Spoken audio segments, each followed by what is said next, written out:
And remember, see you next year in London, because that's the place to be. Thank you very much.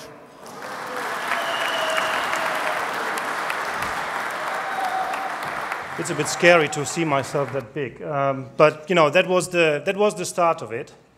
It was in November last year at the DailyDOOH Gala Awards, where I called for the London Digital Signage Week. Because when I travel around different markets, and especially in the United States, I compared all those markets to the UK and to Europe. And I found out that especially the UK market is much advanced, much ahead than all the other markets in the world. And I thought to myself, we need to better promote that. We need to promote London as the media capital of Europe and eventually the media capital of the world. So that was basically the start.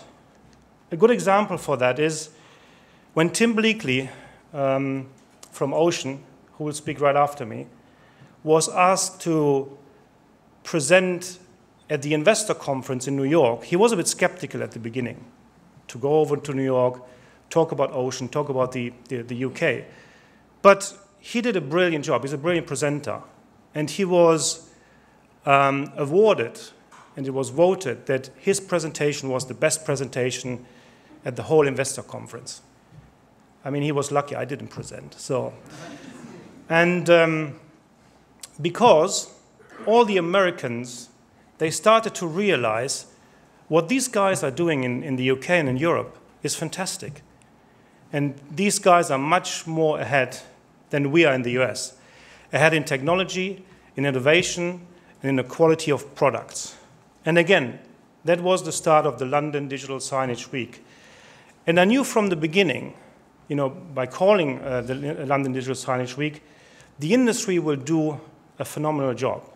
But I'm absolutely gobsmacked because this week we have 15 events going on. So we by far outperformed the New York week in the first year.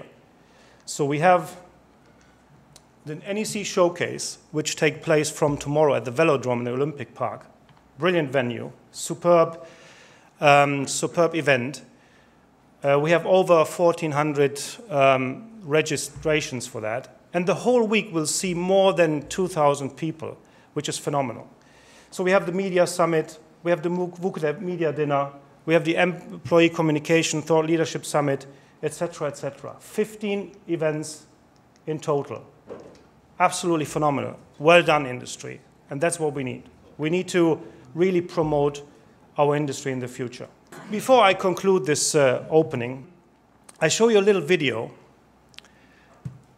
And in that video, you can see that all good things can start in London and will be transported to the US. It's about the Art Everywhere campaign, which started in the UK and then was brought to the US. Have a look. The world's largest art show opens this week in the United Kingdom, but you don't have to go to a museum to see it. Charlie D'Agata shows us why it will be hard to miss.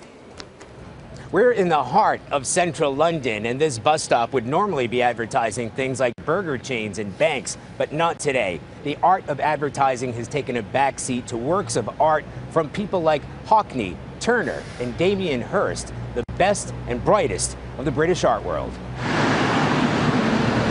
The title pretty much says it all, Art Everywhere. For the next 2 weeks, British masterpieces will be plastered across billboards, subway stations, bus stops, and the sides of buses.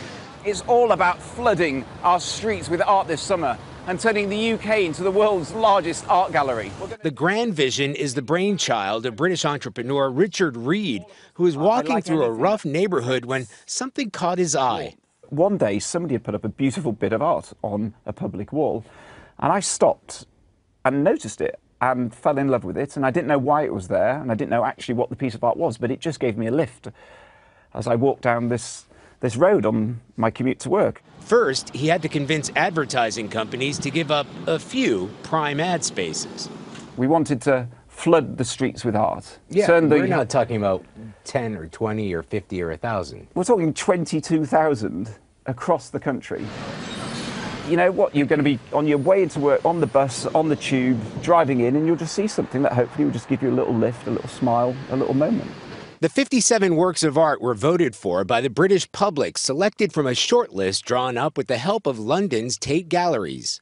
The top choice was The Lady of Shalott by John William Waterhouse, inspired by the poem by Alfred Tennyson. We asked the Tate's Mark Sands whether critics might see taking art out of the galleries and onto the street as cheapening it in a way. Yes, there will be some naysayers who think that, and there'll be some people who think this is an inappropriate way to view art. I could not disagree with them more. And I couldn't that nothing compares to seeing the real thing. And we're talking today in one of the world's great art galleries. Everything you see here, you can see online. Nothing beats the real thing.